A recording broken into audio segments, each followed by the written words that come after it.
안녕하세요. 레빗 MEP 어널리시스 Q&A 웨비나 시작하도록 하겠습니다. 저와 함께 레빗 MEP 또 다른 매력 어널리시스 편 컨텐츠를 함께 제작해 주신 세명 와이콘의 김종만 대표님 모셨습니다. 안녕하세요. 세명 와이콘의 김종만 대표입니다. 네, 오늘은 저희가 컨텐츠를 기준으로 해서 Q&A가 접수된 내용과 저희가 진행하면서의 어떤 그런 내용들, 못다한 이야기들을 가지고 웨비나를 진행을 하려고 하는데요. 우선 아젠다부터 보여드리도록 하겠습니다. 레빗 MEP 어널리시스 편을 총 저희가 5편으로 구성을 했어요, 대표님. 그중에서 3편에 대한 프로세스, 왜냐면 2편은 좀 중복되는 부분이 있어서 3편에 대한 프로세스를 소개해 드릴 거고요. 그리고 저희가 레빗 MEP 어널리시스를 찍으면서 이 부분은 웨비나에서 한번 다루도록 하겠습니다 라고 했던 내용들이 있어요. 그래서 그거와 그리고 또한 질문들이 좀 저희한테 바로 접수가 된 내용들이 있는데 유용할 것 같아서 그거에 대한 못다한 이야기를 드리려고 하고요. 또한 또 오랜만에 또 전문가가 나와주셨으니까 레빗 관련한 팁앤테크를 소개해드리도록 하겠습니다. 그리고 저희가 마지막에 이제 Q&A 세션을 진행을 할 거거든요. 그래서 웨비나 진행되는 동안 혹시라도 궁금한 사항 있으시면 댓글창에 적극적으로 참여해 주시면 마지막에 Q&A에 답변 드리도록 하겠습니다. 네, 그럼 그 첫 번째 레빗 MEP 어널리시스에 대해서 소개해 드리려고 하는데요. 저희가 총 5편 중에서 전기 부하 같은 경우는 대표님 계획 단계와 그다음에 실시 설계 단계 이렇게 2가지로 저희가 나눠서 진행을 했었어요. 그렇죠? 네, 맞습니다. 네, 그런데 계획 단계와 그다음에 실시 설계 단계가 프로세스가 좀 다르기는 한데 똑같은 부하 계산이다 보니까 이번 프로세스는 계획 단계에서의 내용으로 소개를 해드리려고 하는데요. 지금 보시는 것처럼 우선 전기 부하를 설정을 하고 그리고 그 실별 구역을 설정을 하고 그리고 시스템 브라우저에 세팅을 하고 그다음에 부하 계산 결과를 가지고 문서화를 하는 이러한 프로세스로 진행이 되는데 각 단계별로 해서 대표님 좀 간단한 설명 부탁드리겠습니다. 일단 그 실 용도별로 그 단위 면적당 부하량을 대략적으로 이제 그 전기 설계 기준에 있는 그 수치를 실별로 세팅을 하고 그 다음에 이제 그 기준을 정해 놓은 다음에 그렇다면 지금 저기 보이는 것처럼 뭐 주택이냐 아니면 업무시설이냐 학교냐 뭐 종교시설이냐에 따른 단위 전력 부하를 저 옆에 보이는 레빗상에서의 그 실별로 해서 설정을 한다는 말씀이신 거죠? 예, 맞습니다. 그래서 이제 그 평면상에 저희가 이제 그 면적 기준으로 메타 제곱당 얼마의 그 부하량을 가지고 계산하는 시스템이라서 네. 평면에서 이제 구역 설정, 조닝 설정을 하고 네. 그것들에 대한 이제 부하 설정을 하는 게 이제 2번째 스텝으로 생각을 하시면 될 것 같고요. 그럼 저기 지금 파란색으로 뭔가 컬러링이 되어 있는 게 지금 구역 설정을 다 했기 때문에 나오는 거고 구역 설정을 함과 동시에 옆에 시스템 브라우저에서는 각 실별로 해서 저런 부분들이 생성이 된다는 거네요. 네, 맞습니다. 그래서 그 저희가 이제 시스템 브라우저에서 저걸 띄워놓고 화면을 보면 일단은 면적당 얼마라는 그 수치를 줬기 때문에 면적에 의해서 부하량이 얼마인지 전류가 얼마인지를 이제 그 집계가 되는 거고요. 네. 그것들을 이제 그 전기 시스템 임의로 시스템을 만드는 거죠. 뭐 전원의 종류라든지 일반 전원, 비상 전원, 뭐 UPS 무정전 전원 공급 장치, 그리고 이제 그 분전반, 그리고 그다음에 변압기, 네. 그다음에 이제 전원이 뭐 정전이 됐을 때 일반 전원에서 비상 전원으로 절체되어야 하는 그 절체 스위치 기능이 있는 그 탭이 있습니다. 그래서 그런 것들로 일반 부하는 얼마의 부하량을 가지는지, 비상 부하는 얼마인지, UPS 부하는 얼마인지 이런 식으로 이제 시스템 브라우저에서 이리저리 움직여 가면서 플렉시블하게 이렇게 집계를 해볼 수 있는 그런 기능이라고 보시면 될 것 같아요. 그러면 저기 보이는 시스템 브라우저에서 상단의 아이콘들이 이러한 세팅들을 하기 위한 아이콘들이라고 보면 되겠네요. 네, 맞습니다. 네. 그리고 이제 이 부하 정리가 다 끝났으면 네. 어쨌든 그 이제 이 건물을 새로 지을 때 네. 이 구간은 무슨 뭐 상업시설이다, 네. 이 구간은 어떤 시설이다, 이 부하를 좀 시각적으로 표현해 주는 게 그 보고를 받는 사람 입장에서는 좋잖아요. 네, 그래서 그렇죠. 이제 그 작업한 내용들을 문서화시키는 그래서 뭐 시각화시키는 작업을 뭐 도면이라든지 그 평면도에서 태그를 붙여서 하는 도면이라든지 아니면 일람표에서 수치화시켜서 이제 이렇게 볼 수 있는 그런 문서화까지 된다라고 보시면 될 것 같습니다. 네. 그래서 지금 보면은 문서화된 부분과 그다음에 스케줄 표를 한 거를 같이 보게 된다면 네. 초기 컨셉 단계 때 그렇죠. 퀵하게 이제 전기 부하를 산출을 해서 이거에 따른 설계를 진행을 할 수 있겠네요. 그렇죠. 설계도 진행을 하지만 네. 일단 그 한전 수전 용량에 따라서 그 기본 공사 비용이 이제 책정을 해요. 그래서 전략적으로 뭐든지 간에 마지노선이라는 게 있잖아요. 네. 뭐 이렇게 수전 용량이 뭐 예를 들어서 10,000km다. 네. 10,000km 이상과 10,000km 이하는 기본 공사 비용이 달라져요. 거리 공사 비용이. 네. 뭐 그런 부분들을 전략적으로 이제 확인할 수 있는 그런 수치라고 보시면 될 것 네, 같습니다. 초기 단계 때 네. 산정할 수 있는 기준이 될 수 있겠네요. 네. 그리고 다음은 이제 위생 배관에 대한 유량 계산에 대한 부분입니다. 이 컨텐츠가 조회수가 제일 높았거든요. 아무래도 이제 배관에 대한 유량을 계산하려고 하는 부분은 뭐 일반 건축서부터 플랜트 여러 곳에서 있다 보니까 이제 위생 배관에 대한 유량 계산 부분이 컨텐츠에 대한 조회수가 제일 높았습니다. 그러면 이 프로세스를 하기 위한 그 스텝은 우선 패밀리를 설정을 해줘야 되겠죠. 그래서 패밀리를 설정을 해주고 그리고 유체 설정이라던가 배관 라우팅에 대한 설정을 해주는 거고요. 그리고 각 공종별 모델링을 수행을 하고 그거에 따라서 이제 압력 손실 보고서를 작성을 하는 부분인데요. 이 부분도 좀 자세한 설명 부탁드리겠습니다.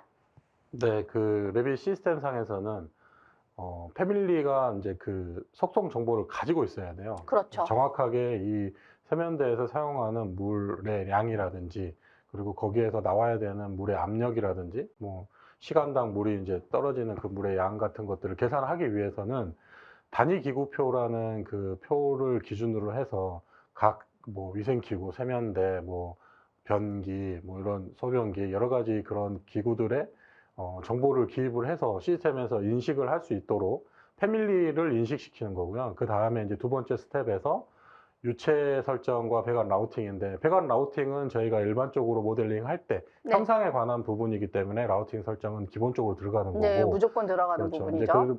이제 시스템에서 이 배관을 모델링이 됐을 때 이게 급수인지 그러니까 콜드 워터인지 아니면 급탕의 핫 워터인지 아니면 드레인인지 벤틸레이션인지 이런 시스템들을 그 레빗에서 인식이 되도록 그 시스템 세팅을 하는 거죠. 그게 이제 유형에 대한 타입을 세팅을 한다는 말씀이신 거죠? 네, 그래서 유체 설정이라고 말은 이제 저렇게 적혀 있지만 실제 이제 일반 건축 가정이나 주택 같은 경우에는 유체가 물로 한정되겠지만 그 공장 같은 경우에는 이제 여러 가지 유체를 사용할 수 있거든요. 네, 그래서 플루이드가 되게 다양해지죠. 플루이드 설정이 필요하기 때문에 유체 설정이라는 제목을 붙였고요. 네, 그런 이제 설정들이 다 끝나면 이제 그 종류별로 모델링을 하게 됩니다. 그래서 이제 모델링을 다 하고 난 다음에 어찌됐든 시스템에서는 계산을 해야 되기 때문에 그러니까 모델을 작성한 사람이 오류가 발생될 수 있거든요. 그래서 그 모델링 한 거에 대한 검증할 수 있는 부분이 디스커넥트가 일단 있는지인지 체크를 한번 해보고 뭐 연결이 끊겨진 부분이 있나 그러니까 눈으로 육안으로 봤을 때는 다 연결된 것처럼 보이는데 만약에 디스커넥트가 되면 해석이 안 되다 보니까 저 부분을 체크를 해야 된다는 말씀이신 거죠? 커넥터가 연결이 돼 있어야 계산이 된다라는 전제가 있기 때문에 디스커넥트가 되면 안 되고요. 그 다음에 이제 그 시스템을 구성을 했는데 중간중간에 이제 휴먼 에러로 다른 시스템으로 배관을 모델링을 하면 시스템이 중간에 이제 붕 뜨게 되잖아요. 그랬을 때 또 계산이 안 돼요. 그런 부분을 또 체크해 주는 게 파이프 시스템 체크라는 기능이 있고 그리고 이제 그 시스템 인스펙터는 실제로 이제 그 압력 손실 보고서를 추출을 하고 난 다음에 그 압력 손실 보고서에서는 문자 텍스트 형식으로 보고서가 나오잖아요. 그러면 그 섹션에 대한 그 넘버가 이렇게 있어요. 그 넘버를 글자만 보고 찾기가 힘들잖아요. 그래서 인스펙터에서 이렇게 마우스로 움직여 보면 배관 쪽에 움직여 보면 그 섹션 넘버가 어떻게 되는지 현재 상태가 어떤지를 보여주는 그런 기능이라고 생각하시면 될 것 같습니다. 네. 그런 다음 이제 압력 손실 보고서를 뽑게 되는 거죠. 네, 맞습니다. 지금 저기에 보시게 되면은 파란색으로 그 관 하나를 딱 선택했었을 때 저기 섹션 번호가 이렇게 뜨잖아요. 그리고 보고서를 보게 되면은 보고서가 섹션 번호별로 데이터가 나오다 보니까 솔직히 저 보고서만 보면은 도대체 이 섹션이 어디야라고 의아하실 텐데 시스템 인스펙터를 하시게 되면은 그 해당 섹션이 어디인지를 직관적으로 보실 수가 있는 부분이라고 보시면 될 것 같습니다. 그리고 잠깐 이제 여기서 짚고 넘어가야 될 부분이 한 가지가 있는데 어떤 부분이냐면 손실이라고 하면 네. 저희가 일반적으로 생각하면 이제 저도 처음에 이 레빗이라는 프로그램 이전에 기본적으로 설계 뭐 계산서라든지 이런 부분들을 보면 네. 스타트 했을 때 어느 지점까지 거리가 있잖아요. 네. 지나가면서 100으로 시작을 했어요. 근데 일정 거리를 지나고 나서 그게 손실이 5가 발생을 해서 95가 거기까지 전달이 됐다.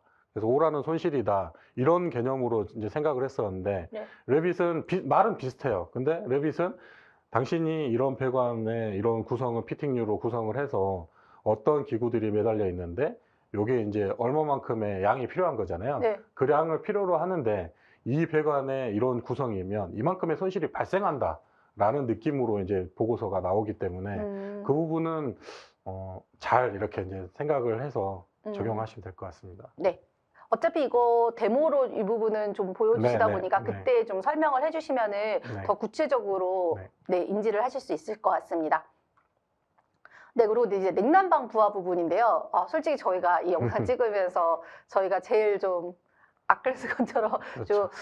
결과가 레포트 형식이 2024 버전부터 좀 변경이 되었어요. 그래서 기존에 예전에도 저희가 SCK에서 이 냉난방 부와 관련해서는 웨비나도 진행을 하고 했었는데 그때의 결과 레포트와 그다음에 지금 2024 버전의 결과 레포트가 다르다 보니까 준비를 저희가 했지만 좀 영상을 찍으면서도 좀 아쉬움이 남았던 부분이긴 합니다. 그래서 저희가 이 부분을 이번 웨비나에서도 좀 다루고자 정말 대표님께서 많은 케이스 스터디와 많은 자료를 분석하고 하셨는데요.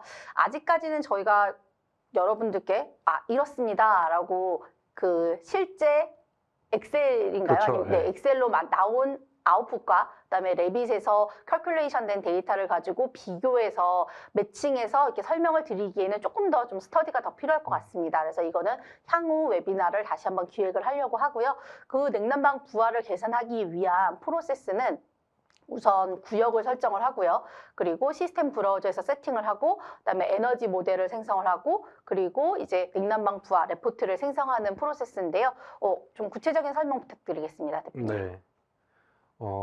시스템 내부에서도 어쨌든 그 공간에 대한 기준으로 구역 설정이 돼야 되기 때문에 일단 건축 모델을 가지고 오면 네. 이제 그 냉난방을 설계하기 전에 이제 검증을 효율을 계산을 해보는 그런 네. 느낌인 거잖아요. 네, 네. 그래서 건축 데이터를 링크로 불러왔을 때 네. 이제 인식시킬 수 있도록 여러 가지 절차들을 거치고 그럼 그때 이제 건축에서는 룸이라는 걸 네. 작성을 하다 보니까 룸 경계를 활성화하는 그런 부분 말씀하시는 네, 거죠? 맞습니다. 그래서 네. 이제 스페이스로 인식을 시키고 그 스페이스들을 이제 구역 설정이 끝난 다음에 시스템 브라우저에서 그 시스템들을 어떤 그 공조기나 장치에 물려서 그 공조기는 뭐 따뜻한 물은 어떤 방식으로 생성이 돼서 공급이 되는지, 차가운 물은 어떤 식으로 하는지 이런 것들을 전반적으로 세팅을 하고 그 다음에 이제 그 구역들에 대한 에너지 모델을 이제 생성을 합니다. 네. 그러면 그 에너지 모델은 또 구역을 또 다르게 또 해석을 하거든요. 왜 그러냐면 동서남북의 개념이 있어요. 그 태양열이라는 개념이 네. 있어서 태양열이 어느 쪽 창가에 가까운 쪽은 복사열이 좀 많을 거고 네. 안쪽에 그림자가 지는 쪽은 적을 거잖아요. 네. 이런 부분들을 다 계산을 하기 때문에 그래서 그 공간의 에너지 모델이 생성이 되고 네. 그 부분들이 이제 결국은 레포트로 생성이 돼서 나오는데 네. 이게 레포트가 솔직히 너무 복잡하고 어려워서 제가 이제 습공기 선도표나 여러 가지 그런 부분들을 접근을 좀 해봤는데 네. 일단 단위가 레빗에서 제공하는 SI 단위가 있긴 해요. 네. 그리고 거기서 이제 뭐 습공기 선도표에서 찍는 기준들이 국내에서 설계할 때 찍는 외기 온도, 그다음 실내 온도, 그다음에 그 이제 뭐 어떤 저희가 지향하고자 하는 그 온도로 가기 위한 엔탈피 변화 과정들을 네. 그 레빗 상에 있는 데이터로 제가 추적하기가 너무 어렵더라고요. 그래서 이 주어진 시간 내에 완료를 못해서 이제 지금 여기 이 웨비나에서 발표를 못하게 된 부분은 굉장히 아쉽게 생각을 하고 향후에 이제 다시 한번 도전을 해보도록 하겠습니다. 네, 알겠습니다. 그래서 냉난방 부하 부분도 저희 영상을 보시게 되면은 영상에 자세한 뭐 레퍼런스 데이터들을 다 저희가 편집하면서 다 넣어놨어요. 그래서 그런 기준들을 가지고 쭉 보시게 되면은 지금 여기서는 간단하게 프로세스를 정리한 거지만 웨비나 상에서는 좀 더 구체적으로 디테일하게 다뤘으니까요. 영상 아직 시청하지 않으셨다면 꼭 시청해 주시면 도움이 좀 될 것 같습니다. 그리고 저희가 레빗 MEP 어널리시스 편을 찍으면서 못다한 이야기들이 있는데요. 그거에 대해서 이제 데모와 함께 보여드리도록 할 건데요. 우선 질의사항 중에 이런 내용들이 많이 있었습니다. 저희가 컨텐츠 찍은 유량 계산 부분 같은 경우는 뭐 세면대라던가 변기와 관련된 커넥터를 기준으로 해서 물이 이제 지나가는 거죠. 핫이나 뭐 콜드로 해서요. 그거와 관련돼서 이제 유량 계산을 하다 보니까 일반적으로 이런 플랜트나 이런 쪽에서는 굉장히 다양한 플루이드를 사용을 하는데 그 부분은 어떻게 적용할 수 있는지에 대한 질의가 굉장히 많이 들어왔습니다. 그래서 이러한 플랜트 배관에도 이 유량 계산이 가능한데 이 부분에 대한 데모를 진행을 해드리려고 하는데요. 우선 지금 이렇게 저희가 모델링을 하나 해가지고 거기에 각각의 밸브라던가 이런 부분에 커넥터에 대한 값들을 추가를 해서 이 부분을 데모로 시연을 해드리는 부분이니까요. 이 부분은 한번 간단한 설명 후 직접 라이브 데모로 보여주실 거죠, 대표님? 네, 알겠습니다. 일단 부장님한테 의뢰를 받은 내용은 아이소 도면을 주시고 그걸 가지고 이제 뭐 저희가 샘플링으로 제공해 드린 거는 위생 배관으로 했기 때문에 이제 그분께서 하시는 프로젝트는 아마 다른 조건이었겠죠. 그래서 이제 현재 그 화면에 보이는 이런 형태의 배관을 주셨어요. 간략하게 저희가 네. 구현을 해본 거죠. 네, 그래서 이제 이 압력 탱크에서 여기 노즐로 이제 뭐 어떤 플루이드의 액체가 공급이 되는 상황인 것 같은데 이것들이 이제 일반적으로 모델링을 하게 되면 이 정보들이 나오지는 않아요. 그러니까 계산이 되지는 않는데 프로퍼티 창에서 확인을 해보면 일반적으로는 여기 이 유량 계산이 되지를 않아요. 네. 근데 이제 지금 이 웨비나를 준비하면서 제가 실제로 이제 플루이드 설정을 하고 시스템 설정을 아까 이제 설명드렸던 그런 과정들을 거쳐서 지금 이제 계산이 될 수 있도록 만들어 놨고요. 네. 어찌됐든 여기 밸브에 어떤 장비가 연결이 돼서 얼마만큼의 이제 그 유량이 필요한 거잖아요. 네. 시간당 얼마만큼의 액체가 공급이 돼야 네. 그 장비가 원활하게 작동을 할 테니까.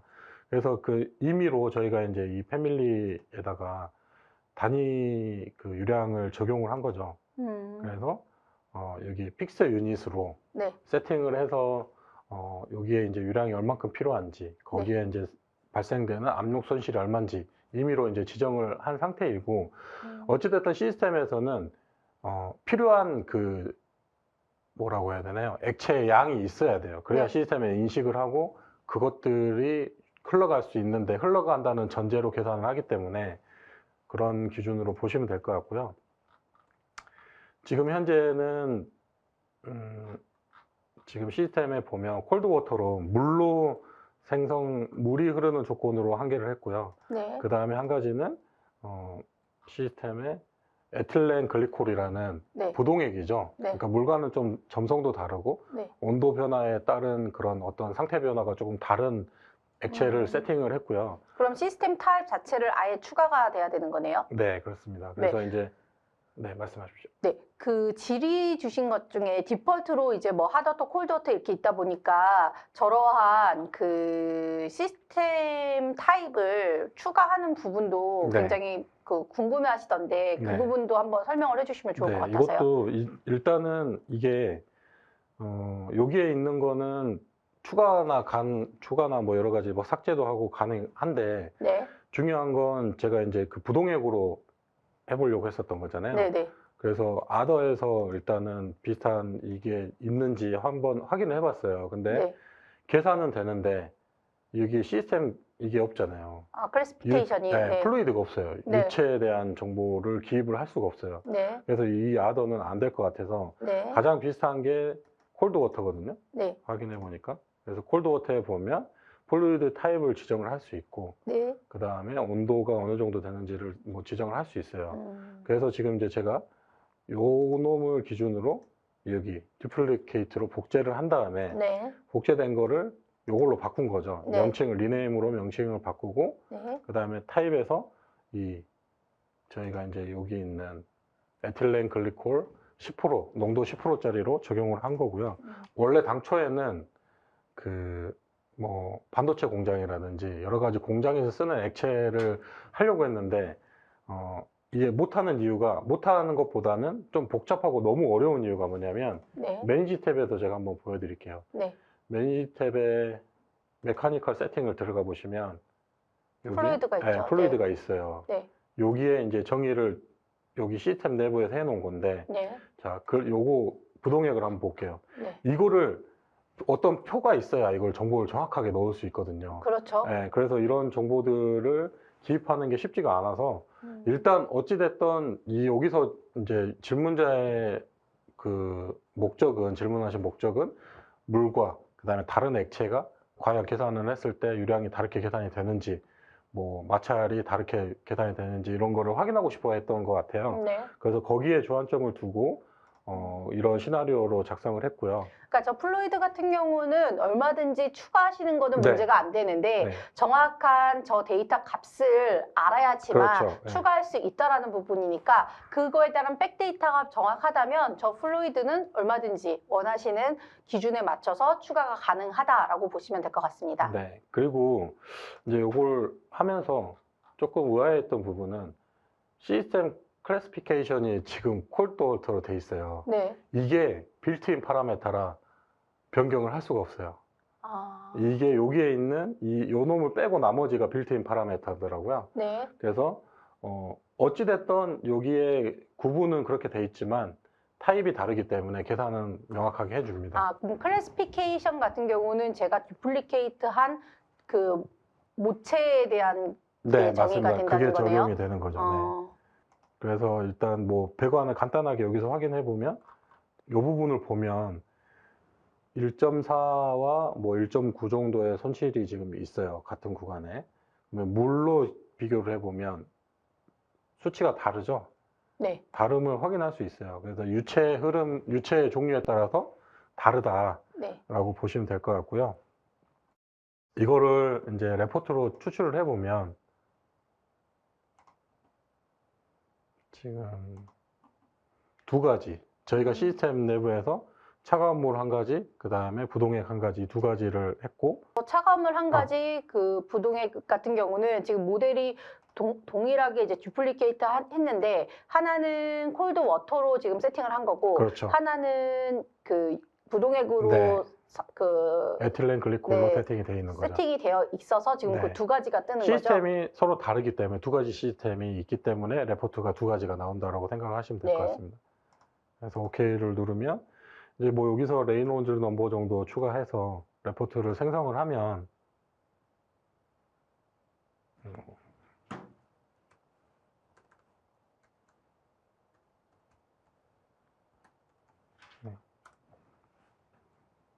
이런 식으로 이제 레포트가 나오는데요. 네. 지금 보시면 첫 번째로 차가운 물 콜드워터 시스템으로 레포트가 계산이 되고, 저번에 말씀드렸던 것처럼 섹션 넘버에 따라서 이 수치값들이 표시가 되고요.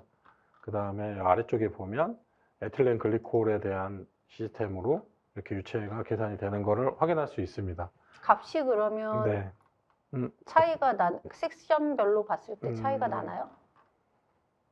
아까 그래서 제가 그 객체를 선택을 해서 프로퍼티 창에서 보여드렸던 네. 게, 요거는 지금 이제 좌우로 놓고 보면 좋은데 지금 한 번에 같이 뽑아가지고 네. 제가 확실하게 차이가 나는 거는 확인하실 수 있습니다. 여기에 보시면 뭐 플로우는 같겠죠. 여기서 요구하는 조건이 같으니까 플로우는 같겠지만 압력 손실이라든지 이 프릭션 요거는 다를 거예요. 네, 압력 손실이랑 프레셔는 다름을 확인하실 수 있습니다. 네. 그러면은 지금 여기서도 그 섹션 부분을 영상을 보신 분들은 알겠지만 네네. 그거를 어떻게 하는지 한번 네, 알겠습니다. 해주시는 게 좋을 것 인스펙터 같습니다. 말씀하시는 거잖아요. 네. 네, 알겠습니다. 이게 객체를 선택하면 객체를 네. 선택해야 나오는 거고요. 맞죠. 네, 네. 인스펙터를 선택을 하면 요걸 누르셔야 돼요. 그래야 이 유체의 흐름 방향을 확인하실 수 있고, 색깔이 바뀌는 건 이제 분기가 됐기 때문에 전혀 다른 유체의 흐름이다라고 얘가 인식을 시켜주는 것 같아요. 그래서 섹션 11번, 뭐 여기는 26번, 여기가 이제 바뀌기, 요 놈을 지나기 전까지는 26번이겠죠. 바뀌고 뭐 이쪽에도 다르게 20번 이런 식으로 인스펙터로 확인할 수 있다, 섹션 넘버를. 네. 그래서 이 레포트를 그러니까 생성을 하고 출력물을 보면서 이제 3D에서 확인하면, 아니면 듀얼 모니터로 확인한다든지 여러 가지 이제 방법으로 확인하면 쉽게 확인하실 수 있다라고 네. 보시면 될 것 같습니다. 그러면 이제 또 다음 질문으로 넘어가려고 하는데요. 저희가 컨텐츠를 찍으면서 그 전기 부하 계산할 때 네. 그 기본 설계편이 네. 아닌 실시 설계편에 진행을 할 때 이제 그 장비라던가 이런 거를 추가할 때마다 국내는 380볼트를 사용을 하는데 디폴트가 480볼트로 네. 계속 나왔었죠. 네. 그래서 그 혹시라도 이거를 변경할 수 있는지를 네. 검토를 해보겠다라고 저희가 컨텐츠에서 말씀을 드렸었는데 대표님 검토를 해보신 거죠? 네, 확인을 해봤고요. 매니지 탭에 보면, 매니지 탭에 보시면 전기 세팅에 들어가 보시면 이 제너럴 기본 세팅이 있어요. 근데 네. 여기에 저는 이제 그거를 보고 여기 380으로 수정을 하면 될 줄 알았어요. 네. 이렇게. 자, 엔터를 쳐보면 다시 480으로 가요. 음, 이게 그냥 제 개인적인 생각인데, 프로그램 자체가 이제 미국에서 만든 프로그램이고, 그 다음에 저 480볼트와 삼성에서 480볼트를 사용하는 나라는 미국하고 멕시코 쪽이 주로 사용을 하거든요. 그래서 아마도 그것 때문에 디폴트 값으로 들어가 있지 않나. 그럼 결국은 키인이 안 되고 저 삼각형으로 네. 되어 있는 드롭다운을 클릭을 하시게 되면은 이제 뭐 이거는 보여주는 형식에, 네.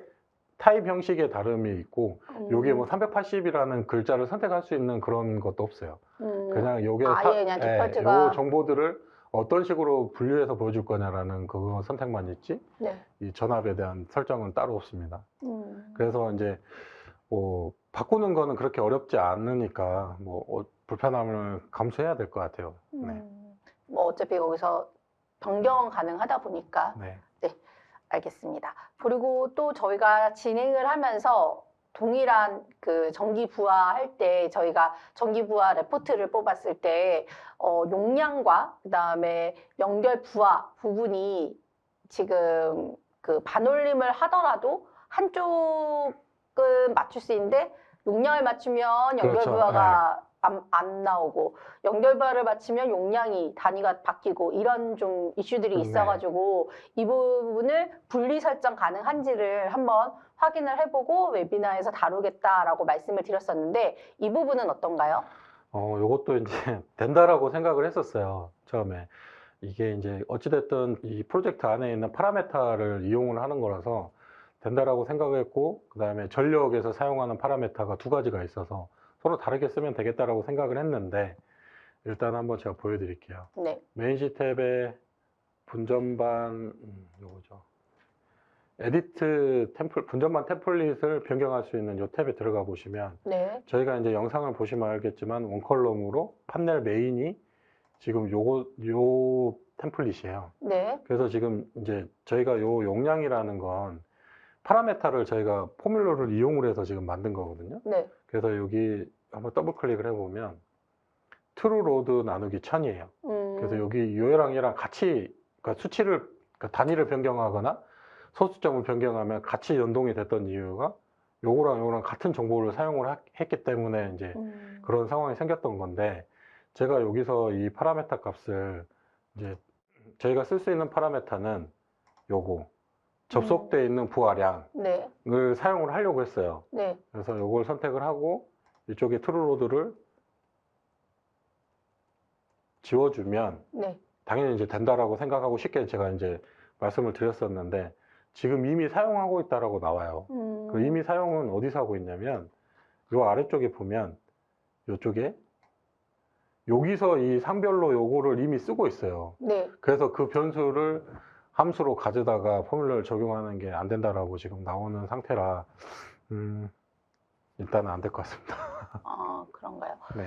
네, 혹시라도 뭐 저희가 또 다른 방법이 있는지는 더 체크를 해봐야 되겠지만 지금 1차적으로 대표님이 생각하셨을 때 가능한 부분에 대해서는 테스트를 해봤더니 지금 그 함수를 쓰고 있어서 안 되는 네, 부분과 그다음에 또 연결 부하와 그 용량을 가지고 이제 진행을 하려고 하다 보니 지금 단위가 소점 이하 단위까지 네. 나오다 보니까 반올림을 한다라고 했었을 때 저렇게 양쪽이 같이 물리는 네, 현상이 좀 있는 것 같습니다. 그래서 이 부분은 저희가 웨비나를 진행을 하면서 뭔가 해결을 해드리고 싶었는데 해결은 드리지 못한 부분이긴 합니다. 하지만 아까 유량 계산, 플랜트 쪽에 적용할 수 있는 유량 계산은 질문이 여러 곳에서 많이 왔는데 그 부분은 아까와 같이 플로이드를 설정을 하시고 하면서 얼마든지 플랜트 분야에 있어서도 적용이 가능하다라는 부분을 알아두시면 될 것 같습니다. 그러면 이제 저희가 이제 세 번째로 진행할 부분은 전문가가 알려주는 레빗 팁 앤 테크입니다. 그 첫 번째가 굉장히 많은 분들이 질문들을 하시더라고요. 모델링 할 때 이제 점점 처음은 상관없는데 모델링이 점점 많아질수록 특히 뭐 소방배관이라던가 소방배관에는 가지관이라던가 이게 굉장히 많다 보니까 굉장히 복잡한데요. 그럴 때마다 자동으로 파이핑 시스템이 컬큘레이션이 돼서 속도가 너무 느려지고 너무 불편하다. 이거를 혹시 컬큘레이션이 안 되게 오프시킬 수 없냐라는 질문들을 굉장히 많이들 해주셨습니다. 대표님 이거 가능한가요? 네, 가능하고요. 일단 이제 저희가 그 다른 배관들은 분기가 많지가 않아서 그리고 네. 시작과 끝이 항상 있어요. 근데 소방 스프링클러 배관 같은 경우에는 헤드가 이제 일정한 면적의 개수가 이제 그 설계 기준에 따라서 그 개수가 거미줄처럼 바둑판처럼 분포가 돼 있는데 네. 그래서 배관이 약간 그룹의 형태를 떼요. 네. 그리고 그게 조닝별로 그룹이 모여가지고 결국은 이제 그 펌프로 연결이 되는데 그때 이제 모델링을 계속 진행을 하다 보면 딸린 식구가 이제 점점 많아지다 보면 속도가 느려지거든요. 네. 그런 부분들 때문에 이 시스템 내부에서 타입 프로퍼티를 들어가 보시면 이게 칼큘레이션이 원래는 디폴트는 올로 돼 있을 거예요 아마. 네. 그래서 제가 테스트 해본다고 지금 논으로 변경해 본 네네. 건데 이걸 논으로 변경을 하면 확실히 속도의 차이가 있고요. 모델링 할 때 네. 이런 기능들이 있다 알고 계시면 좋을 것 같아요. 그러니까 이게 그 배관 같은 경우는 커넥트가 되면서 이게 하나의 파이핑 시스템으로 되면서 저게 컬큘레이션이 되는 건데 네네. 그러다 보니까 시간이 되는 그 좀 지연되거나 좀 불편함을 느끼시는데 이 부분은 파이핑 내가 적용한 파이핑 시스템별로 해서 거기에 프로퍼티로 들어가서 거기에 있는 컬큘레이션 부분을 올이 아니라 넌으로 네. 변경해 주면 된다는 말씀이신 네, 거죠? 맞습니다. 네. 네. 그래서 여기 PPT 화면에 정리되어 있는 것처럼 해당 그 프로젝트 브라우저죠. 프로젝트 브라우저에서 해당 파이핑 시스템을 선택을 하시고 거기에 타입 프로퍼티를 클릭을 하시게 되면은 프로퍼티 창이 뜨는데 여기에서 컬큘레이션에 올이 아닌 디폴트가 올로 되어 있는데 올이 아닌 넌으로 해주시게 되면은 모델링 할 때 이제 이 컬큘레이션 때문에 좀 속도로 불편하신 부분을 어느 정도 개선을 하실 수 있다라고 알아두시면 될 것 같습니다. 네, 더군다나 저희가 오토데스크 앱스토어에 보면은 굉장히 뭐 레비서부터 시작해서 여러 프로덕트별로 해서 무료로 제공한다 하거나 아니면 유료로 제공하는 툴들이 굉장히 많은데요. 대표님, 오토데스크 앱스토어에서 저희가 MEP 쪽 컨텐츠다 보니까 MEP 모델링을 할 때 좀 레빗 애드인으로 무료로 사용할 수 있는 툴이 있을까요? 네, 저희가 이제 그 마이크로데스크라고 예전부터 이제 쓰던 프로그램, 그러니까 애드인 프로그램이 있는데 네. 이거는 이제 저희 직원이 배관 관련돼 있는 프로젝트를 자꾸 참여하다 보니까 단순 반복적인 일을 좀 많이 하잖아요. 네네. 그리고 배관은 모델링을 할 때 원점이 맞아야 된다라는 전제가 항상 있어요. 근데 모델링을 할 때 그러니까 온라인으로 원점을 맞추는 게 좀 어려워요. 그런 번거롭고 어려운 부분들이 있어서 이제 막 찾았다고 하더라고요. 근데 저희 회사에서 이거 아시는 분들도 있을 거예요, 분명. 네. 근데 뭐 제가 확인한 바로는 저희가 다니는 프로젝트를 보면 쓰시는 분은 그렇게 많지는 거의 못 봤어요, 솔직히 말씀드리면. 네. 네, 굉장히 그리고- 좋은 팁이네요. 그리고 이제 무료로 제공해주는 툴이다 보니까 설치를 하셔서 사용하시면 좋을 것 같고요. 네. 거기 있는 기능들 중에 몇 가지를 이제 설명을 드릴 텐데, 네. 일단 이제 뭐 덕트를 먼저 이제 예를 들어서 설명을 할게요. 네. 덕트가 그러면 데모로 보여주실 네, 거죠? 네, 맞습니다. 덕트 같은 경우에는 뭐 이제 가장 모델링 할 때 어려운 부분이 어떤 건가요? 덕트는 네. 사이즈가 크잖아요. 네. 큰 사이즈가 선회를 할 때 좁은 공간에서 선회를 하는 경우가 굉장히 많아요. 그럴 때 이제 구식 방식이 이제 있는데 그게 어떤 거냐면 네. 급기로 해놓고 천 정도의 사이즈로 모델링 했어요. 네. 근데 이거는 그냥 지금 모델링 한 상태이고 네. 실제로 이제 저희가 어떤 전환 설계 같은 경우에 이런 수치들이 조정돼서 타이트하게 이렇게 돌아가는 경우가 비일비재하거든요. 네. 이런 경우에. 네, 그렇죠. 근데 이런 경우에 모델링 할 때 요거를 전에 제가 설명드린 방법은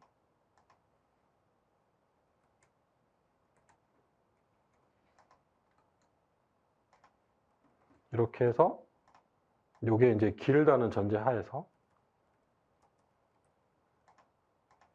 이렇게 모델링을 하고 네. 그 다음에 요거 0.7로 지금 안 바꾸고 이거를 무브로 1000 정도 움직였다가 네.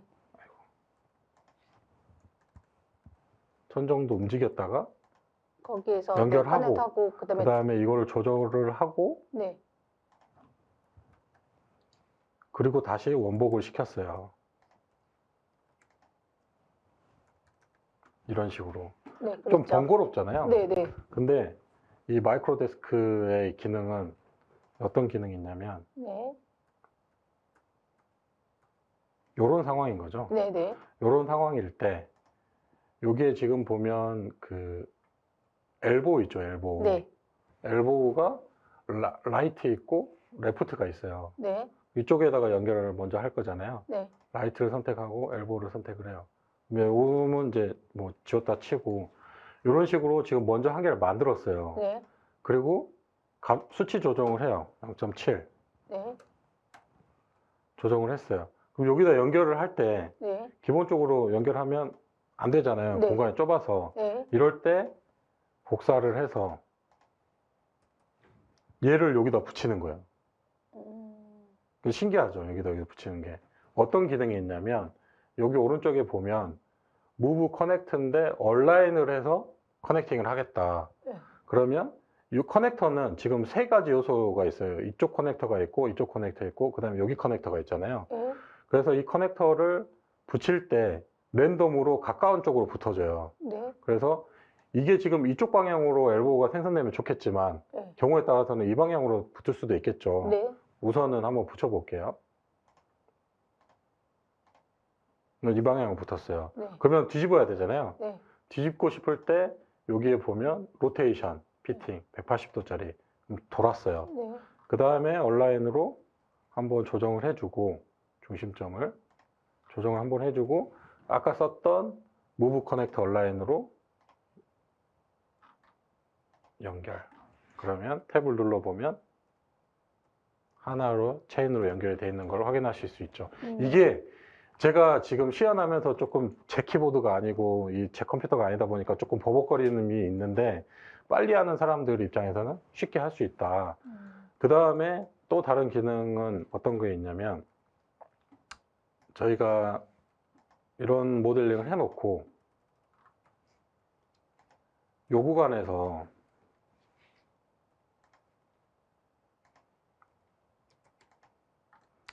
이렇게 선회를 해서 가야 되는 경우가 생길 수 있어요. 그게 덕트는 평면, 단면이 다 똑같잖아요. 아래로 가도 선회를 하는 거고, 옆으로 가도 선회를 하는 거고. 전기에는 업과 다운의 그런 개념이 있지만, 이쪽은 이제 평면 개념과 비슷하다고 생각하시고 보시면, 요거 같은 경우에는 지금 저희가 이 레두샤 있잖아요. 네. 이 레두샤가 마찰 손실 때문에 특정한 길이를 항상 가지고 있어요. 그렇죠? 네. 그래서 이 레드샤를 이 길이를 잃어버리지 않고 관리하는 게 이 덕트의 모델링 하는데 포인트라고 제가 한번 설명을 드린 적이 있었을 거예요. 네. 그런 관점으로 봤을 때 전자는 이렇게 모델링을 하면 안 터지겠지만 네. 이렇게 근데 이런 상황이 안 될 수도 있잖아요. 네. 그랬을 경우에 이제 요거를 커넥트를 디스커넥트 시키는 거예요. 디스커넥트 시키는 조건은 이쪽에 보면 디스커넥트라는 기능이 있고, 네. 디스커넥트 시키는 조건은 일단 피팅, 네. 그 다음에 분리하고자 하는 객체. 그래서 피팅, 객체. 명령어가 끝난 거예요. 네. 그럼 지금 이제 탭을 눌러보면 디스커넥트 됐어요. 이거. 네. 그리고 또 이쪽도 터트려야겠죠. 디스커넥트, 피팅, 객체. 그러면 탭 눌러보면 여기서 끝나 있음을 확인할 수 있어요. 네. 그리고 나서 이제 연결을 해주고 그 다음에 이걸 다시 붙이는 거죠. 커넥트, 무브 커넥트로 객체, 그 다음에 무브 커넥트로 객체.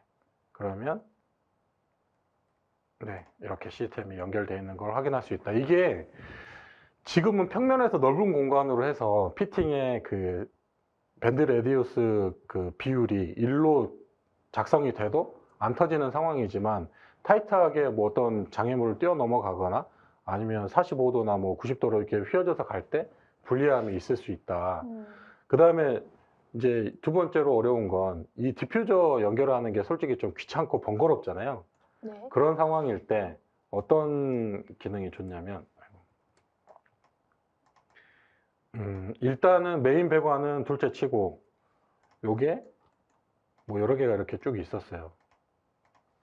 그리고 이 디퓨저를 이렇게 도면 작성하다 보면 잘 만들어 놓은 어떤 세트는 복사에다가 계속 돌려가면서 쓰잖아요. 네네. 그런 경우에는 이제 하는 건데 이렇게 던져놔요. 개수에 맞춰서. 네. 그러면 위치도 안 맞고 아무것도 안 맞아요. 근데 아까 얘기한 여기 커넥트 얼라인, 무브 커넥트 얼라인으로 이 붙이고자 하는 객체 선택하고 이걸 선택하면 와서 붙어요. 이게 커넥팅까지 돼요. 그러니까 이게 너무 좋은 거예요. 커넥팅이 자동으로 된다. 되게 네, 좋네요. 자동으로 된다라는 이 관점에서 봤을 때 네. 메리트가 있다라고 보실 수 있고요. 이렇게 붙어 있는 거죠. 네. 그래서 이런 조정을 하고 싶을 때 높이를 바꿔도 커넥터가 뭐 위로 가거나 반대로 가거나 하지 않으면 터지지는 않거든요. 이런 식으로 유지되면서 되기 네. 때문에 때문에 좋은 기능이다. 덕트에서 활용하는 방법은 이런 방법이 있고, 네. 그 다음에 이제 그 배관의 관점에서 한번 사용을 한번 해보도록 할게요. 네. 배관은 저희가 그 메인 배관에서 분기 배관을 연결을 할 때 수직에서 입상이나 입하로에서 연결 T와 엘보우로 연결이 되잖아요. 네. 90도일 때는 굉장히 좋아요. 근데 45도일 때는 단면을 끊어서 작성을 해야 되잖아요. 네네. 그 번거로움을 줄일 수 있어요. 그래서 파이프를 누르고 급수의 기준으로 일단 먼저 한번 해볼게요. 네. 급수의 기준으로 100mm짜리 배관을 한 개를 모델링을 했어요.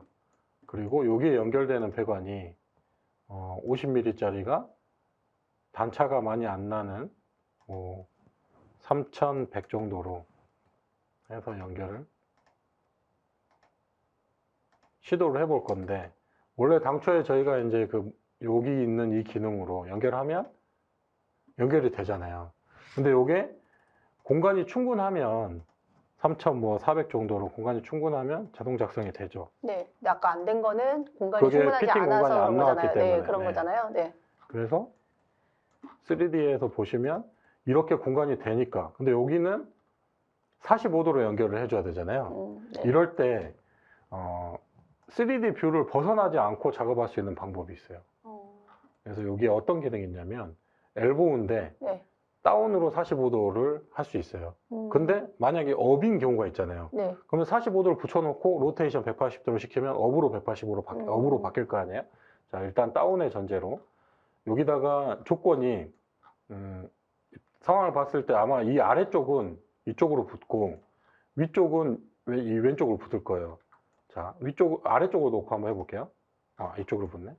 그러면 보는 관점에 따라서 그렇구나. 자, 이게 여기 있는 중심과 여기 이 떨어지는 이 대각의 중심이 맞아야 이 T를 생성할 수 있잖아요. 네. 그게 맞추는 게 여기 얼라인 브랜치. 브랜치를 할 때 얼라인을 쓰겠다. 네. 기준이 되는 배관을 선택하고 그 다음에 브랜치할 배관을 선택을 하면 중심을 맞춰줘요. 네. 이런 식으로. 네. 그리고 나서 저희가 쓰는 그 기능이죠. 요거 명령어가 세팅이 안 돼 있어서 요걸 누르고 요걸 누르면 45도를 45도로 해서 티가 너무 쉽게 작성을 할 수 있어요. 이 기능도 굉장히 네, 유용할 것 같네요. 이거는 그러니까 이 기능 그 다음에 이제 요거는 압력이 있는 배관일 때는 네. 구배가 없잖아요. 압력 배관은. 네. 근데 그래비티 배관은 구배가 있어요. 네. 구배가 있는 배관에 이 45도를 붙인다고 할 때는 레퍼런스 플랜도 활용해야 되고 맞아요. 단면도 무조건 끊어야 돼요. 이거 같은 엄청 경우. 많이 네, 끊어야 되죠. 네, 그래서 요거는 이제 그걸 한번 시연해 보도록 할게요. 파이프 그리고 소일로 한번 해볼게요. 소일에 200ml짜리 메인이 이쪽에서 이 방향으로 지나갔어요. 근데 슬로프를 줄 건데 슬롭을 뭐 2% 정도 줄게요. 2% 주고 시작점이 여기 있죠. 이쪽에서 이 방향으로 슬롭을 주겠다라고 이제 돼 있는 건데 이걸 변경하고 싶으면 바꿔서 누르면 돼요. 왼쪽에서 오른쪽으로 네. 변경을 해서 피니시를 하고 슬롭이 먹은 상태죠. 그 다음에 여기다 연결할 배관이 소일인데 100ml로 그리고 단차는 얼마 안 난다고 치면 3150을 연결을 하려고 할 때 좀 극적으로 이 중간쯤에서 연결을 한번 해볼게요. 네. 3D 뷰에서. 그러면 구배가 져 있는 상태고 2%. 네. 요게 좀 더 높아야겠네요. 33. 네, 이렇게 됐을 때 45도로 붙여야 되잖아요. 네. 90도는 못 붙이고. 그럴 때 아까 썼던 기능 첫 번째 시작은 똑같아요. 요걸로 생성. 네. 이 PVC 배관이니까 피팅이 이렇게 네. 나오겠죠. 그 다음에 브랜치로 맞추고 여기서 바로 연결하면 어떻게 될까요? 요쪽이 터져요. 그래서 여기서 이제 디스커넥트를 사용을 하는 거예요. 아, 저게 구배가 있다 보니까 네, 터진다는 그래서 말씀이신 거죠? 요거를 터트려 놓고 네. 이 배관만 별개의 디스커넥트 된 상태에서 디스커넥트가 안 된 것 같은데. 됐어요 이제. 그리고 나서 연결.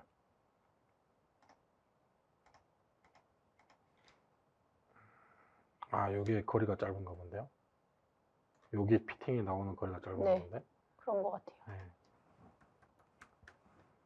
어쨌든 생성은 돼야 되니까. 네. 다시 45도. 그 다음에 브랜치 얼라인으로 맞추고 여기서 디스커넥트를 한번 시키고 네. 그리고 연결.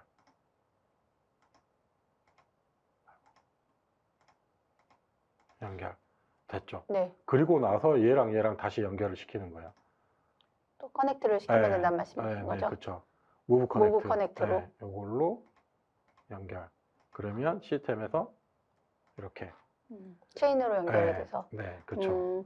굉장히 좀 유용한 그 기능인 것 같습니다. 네. 아마 사용하시는 분들도 계실 거고 처음 보시는 분들도 계실 건데 제가 보더라도 되게 굉장히 좀 유용하게 쓰실 수 있는 그런 래빗 에딘인 것 같거든요. 그래서 오토데스크 앱스토어 치시게 되면 구글에서 치시게 되면은 래빗 프로덕트로 가셔서 지금 제가 캡처한 거 보시면 될 거예요. 예전에는 마이크로데스크라고 되었는데 래빗 LT라고 해서 이게 변경이 됐더라고요. 그래서 마이크로데스크로 하면은 검색이 안 되더라고요. 아니요, 검색은 돼요. 검색은 되나요? 네, 검색은 리스트가 나와요. 안 뜨던데. 떠요. 3가지 정도 나오고요. 그럼 그걸로 해도 뜨나요? 네, 나옵니다. 그럼 어제 그거는 뭐 다른 것 네. 때문에 그랬나 본데 하여튼 그래서 여기 지금 정확한 명칭이 있으니까 정확한 명칭으로 해서 검색을 하시고 다운로드 받으시면은 무료로 사용을 하실 수가 있습니다. 그리고 세 번째죠. 네. 이센트릭하고 컨센트릭 케이블 트레이는 저희가 예전에 그 모델링 하는 부분에 있어서도 시연을 해드렸는데 네.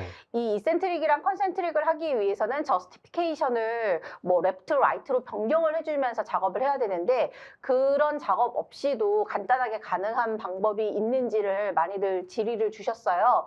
네, 이 부분도 가능한 방법이 있을까요, 대표님? 네, 그 시간이 촉박하기 때문에 네. 좀 빨리 진행을 하도록 할게요. 네. 지금 이제 언제 바뀌었는지 모르겠어요. 근데 네. 저희 직원들이 저 모르게 쓰고 있더라고요. 어. 야, 레드샤를 프로퍼티 창에서 바로 바꾸네? 하고 물어봤죠. 그랬더니 네. 확인된 게 이 중심, 이 레드샤를 선택을 해서 프로퍼티 창을 보면 옵셋 와이드라는 게 있어요. 네. 여기서 이 수치를 변화를 여기서 지금 이제 디멘전 한번 제가 찍어 볼게요. 지금 300이잖아요. 네. 레드샤를 찍어 보면 이 300만큼 옵셋이 들어가 있는 거예요. 그럼 저걸 0으로 이 바꾸면 되겠네요. 수치를 150이죠. 아, 150이 뭐 위쪽으로 더해지거나 아. 마이너스가 되거나 했을 네. 때 이게 방향이 바뀌는지를 한번 볼게요. 네. 300에서 일단 더하기 150을 하면 450을 해볼게요. 그러면 이쪽 방향으로 가고 네. 이쪽은 마이너스로 한 150을 해보도록 하겠습니다. 이런 식으로. 이거는 전에도 항상 말씀드리지만 배관이든지 트레이든지 작성한 방향에 따라서 인식되는 그 수치가 달라요. 네네. 그래서 꼭 저게 위쪽은 플러스, 아래쪽은 마이너스라는 개념을 가지시면 안 되고 네. 가볍게 쉽게 움직이잖아요. 그럼 네. 프로퍼티 창에서 쉽게 변경해서 방향 맞춰서 쓰시면 될 것 같습니다. 알겠습니다. 네, 그리고 이 부분은 간단하게 이것도 설명을 해주실 수는 있으시죠? 네. 왜냐면 아마 저희 영상을 보셨으면 그 배관 사이즈가 변경이 됐었을 때 대표님께서 만약 다이아가 50이었다가 뭐 30으로 변경됐다 하면은 이제 50에서 이제 다이아를 변경을 해서 하게 되면은 이제 레듀셔가 생성이 되는 네. 그런 식으로 작업을 그 광경 변경일 때 네. 값을 수정해 가시면서 작업을 하셨는데 네, 맞습니다. 그거 말고 네. 그냥 아시는 분들도 있는데 이거는 방법론적인 부분이에요. 네. 그렇게 작업을 하셔도 되고 지금 보여드리는 방법으로 작업을 하실 수도 있다라는 정도만 알아주시면 네. 될 것 같습니다. 일단 그 짧은 구간 내에서 배관 광경이 가장 많이 바뀌는 게 소방 가지 배관이에요. 네, 그래서 뭐 50으로 스타트해서 이제 줄여가면서 여기 네, 작업을 다이아메터를 하셨었죠, 줄여가면서 지금까지. 작업을 했었는데 요거를 줄이지 않고 네, 스플릿 기능으로